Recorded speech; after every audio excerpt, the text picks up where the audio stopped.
membre de l'aristocratie britannique, Anne Glenconner est amie avec Elisabeth II depuis sa plus tendre enfance. Proche de cette dernière, elle a ainsi été choisie pour être l'une de ses 6 demoiselles d'honneur lors de son couronnement en 1953. Au fil des années, les deux amies sont toujours restées en contact.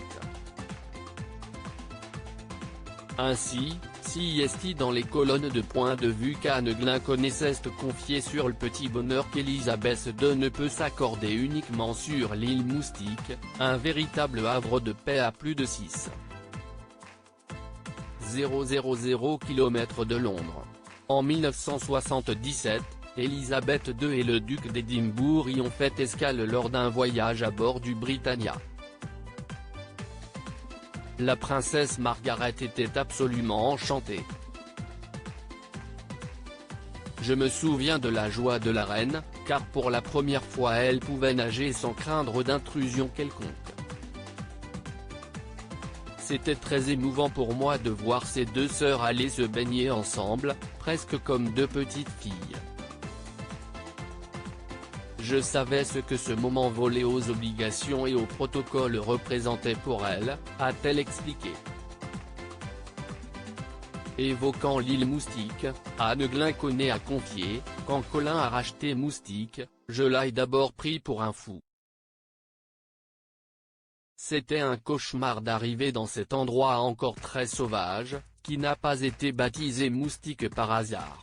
Les plages étaient sublimes, mais il n'y avait rien à boire, très peu à manger. Après plusieurs années de travaux, l'endroit est devenu plus hospitalier, mais encore assez rude. Alors que cette île a également une place dans le cœur de la princesse Margaret, la jeune femme a expliqué, très vite, nous avons senti qu'elle y était heureuse. Son mariage avec Lord Snowdon commençait à battre de l'aile et je crois qu'elle trouvait avec nous une forme de liberté et de paix qu'elle n'avait pas ailleurs. C'est comme cela que nous avons décidé de lui offrir une parcelle de terrain pour qu'elle puisse avoir sa propre villa, les Jolies Eaux. Enfin, elle a ajouté, aujourd'hui, le prince William et sa famille apprécient à leur tour la tranquillité de ce lieu paradisiaque auquel les photographes n'ont pas accès. C'est extraordinairement préservé.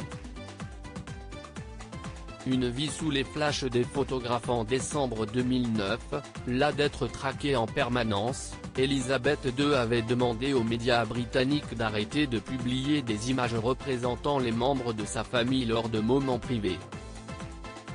Responsable de la communication du prince Charles, Patty Arverson avait confié à ce sujet, les membres de la famille royale estiment qu'ils ont droit à leur intimité lorsqu'ils évoluent dans leurs activités quotidiennes privées. Si la reine est constamment prise en photo, il semblerait que l'île Moustique est le seul endroit où elle peut vivre presque comme tout le monde.